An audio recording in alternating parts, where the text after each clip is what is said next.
آج ہم ایک بہت ہی غیر معمولی تاریخی شخصیت صلاح الدین ایوبی اور خاص طور پر یروشلم کی فتح جیسے اہم واقعات کا جائزہ لے رہے ہیں۔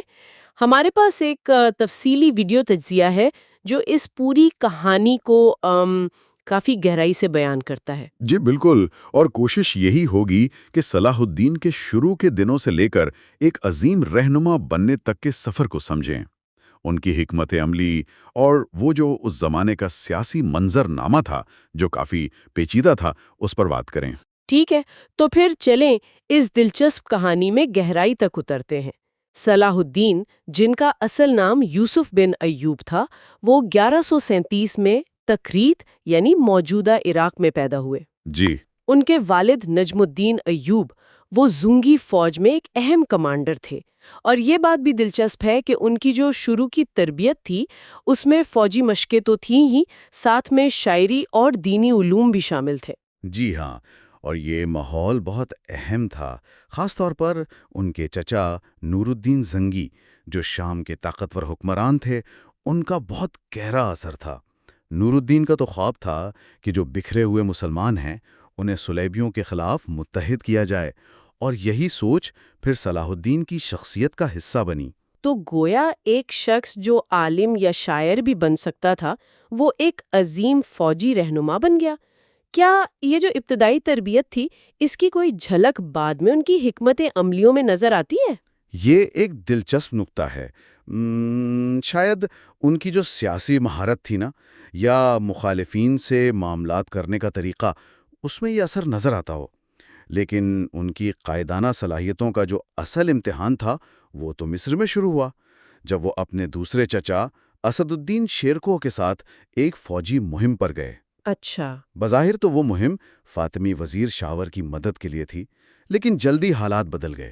ہاں، میں نے بھی پڑھا ہے کہ وہاں کافی سیاسی کھینچا تانی ہوئی، دھوکہ دہی بھی ہوئی، شاور کی غداری اور پھر شیرخوا کی اچانک موت۔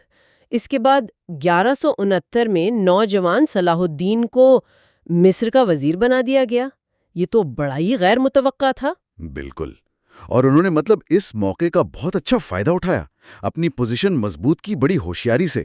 ہوں۔ سنی اسلام کو فروغ دیا، اور پھر 1171 میں وہ جو فاطمی خلافت تھی، جی، جو کمزور ہو رہی تھی، شیعہ خلافت تھی وہ۔ جی ہاں، شیعہ فاطمی خلافت تقریباً 200 سال پرانی، اس کا خاتمہ کر دیا۔ یہ صرف ایک حکومت کا خاتمہ نہیں تھا، اس سے صلاح الدین کو مصر کے وسائل پر پورا کنٹرول مل گیا، اور سنی اسلام مضبوط ہوا، جو صلیبیوں کے خلاف متحدہ محاذ بنانے کے لیے بہت ضروری تھا۔ ٹھیک ہے، تو مصر پر کنٹرول تو ہو گیا، اس کے بعد اگلا قدم کیا تھا؟ سنا ہے 1174 میں نور الدین زنگی کی وفات ہو گئی، جس سے شام میں ایک خلا پیدا ہو گیا۔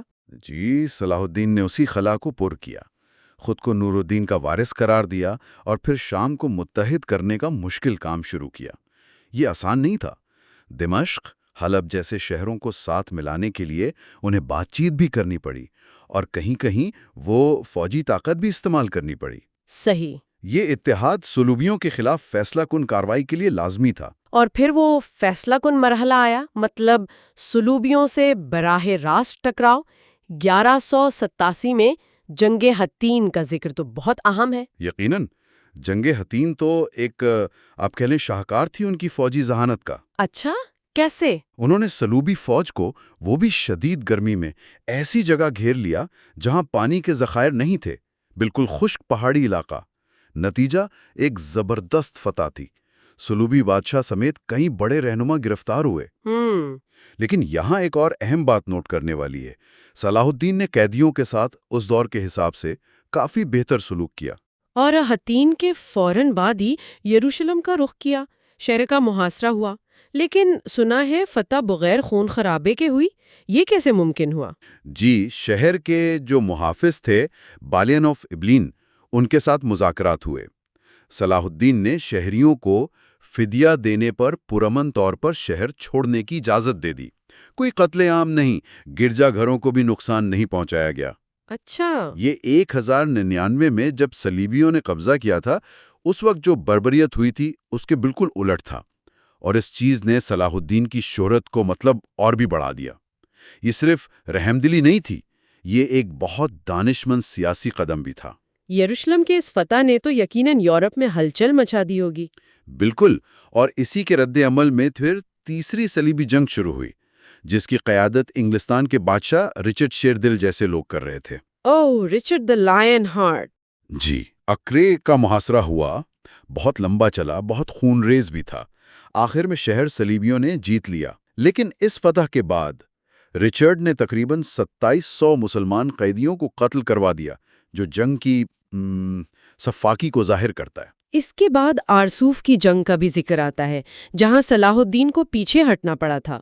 لیکن رچرڈ پھر یروشلم پر حملہ کرنے سے کیوں ہچکچا رہا تھا؟ دیکھیں، رچرڈ ایک تجربہ کار فوجی تھا۔ وہ سمجھتا تھا کہ یروشلم پر قبضہ کرنا ایک بات ہے اور پھر اسے سنبھالے رکھنا، خاص طور پر سپلائی لائنز کے ساتھ، وہ بہت مشکل ہوگا۔ صلاح الدین کے دفاعی صلاحیتیں بھی وہ ایک بڑا چیلنج تھیں۔ صحیح۔ تو کافی کشمکش اور جھڑپوں کے بعد آخرکار 1192 میں دونوں رہنماؤں کے درمیان جافا کا معاہدہ ہو گیا۔ اچھا، اس معاہدے میں کیا طے پایا تھا؟ بنیادی بات یہ تھی کہ یروشلم مسلمانوں کے پاس ہی رہے گا، لیکن جو غیر مسلح مسیحی زائرین ہیں ان کو مقدس مقامات کی زیارت کی اجازت ہوگی۔